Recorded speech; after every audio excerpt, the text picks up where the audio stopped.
ஆன்மீக நண்பர்கள் அனைவருக்கும் அன்பு கலந்த வணக்கங்கள்.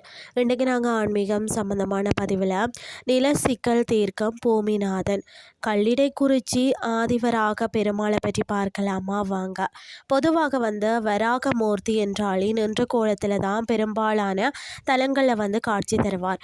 ஆனால் தாமிரபரணி ஆற்றங்கரையில் அமைந்த கள்ளிக்கடை குறிஞ்சியில் பார்த்தீங்கன்னு சொன்னால் அங்கே மட்டும்தான் பூதேவி தாயார இடது மடியில் அமர்ந்த கோலத்தில் வீற்றிருந்த திருக்கோலம்தான் அருள் பாலிக்கிறார் ஆதிவராக பெருமாள்.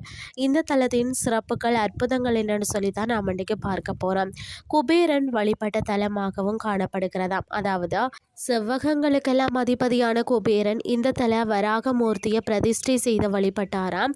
அப்போது யாக பாத்திரங்கள் கல்லாக மாறியதால் தான் இந்த ஊர் பார்த்தீங்கன்னு சொன்னால் சிலாசலி குரசி என்று அழைக்கப்பட்டு பிறகு கல்லிடை குறிச்சி என மருவியது. கருவறையில் பார்த்தீங்கன்னா பத்ம பீடத்தில் அமர்ந்திருக்கும் ஆதிவராகரின் மடியில் உள்ள பூமாதேவி பெருமாளின் திருமுகத்தை நோக்கியபடியே இருக்கும் அரிய காட்சி இங்கு மட்டுமே சாத்தியம்.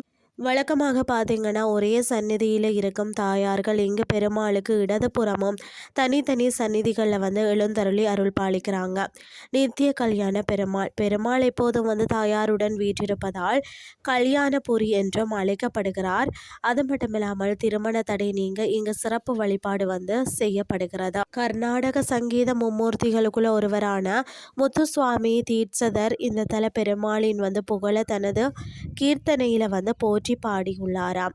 வழிபாட்டு பலன்கள் சொத்து மற்றது நிலம் சம்பந்தமான வழக்குகள் பிரச்சனைகள் தீரவும் கடன் சுமைகள் அகன்று குபேர அருள் போன்ற செல்வ வளம் பெருகவும் இந்த தல வராகர வழிபடுவது மிகவும் விசேஷம். வேண்டுதல் நிறைவேறும் பக்தர்கள் பெருமாளுக்கு கருட சேவை நேர்த்தி கடனாக செலுத்துவதால் இந்த கோவிலில் அடிக்கடி கருட வாகன உலா தரிசனத்தை காணலாம். இன்றைய ஆன்மீகம் சார்ந்த பதிவு உங்களுக்கு பிரயோசனமாக அமைஞ்சிருக்கும்னு சொல்லி நான் நம்புகிறேன். இதே மாதிரி மற்றொரு ஆன்மீகம் சார்ந்த பதிவோடு உங்களை சந்திக்கிறேன். நன்றி.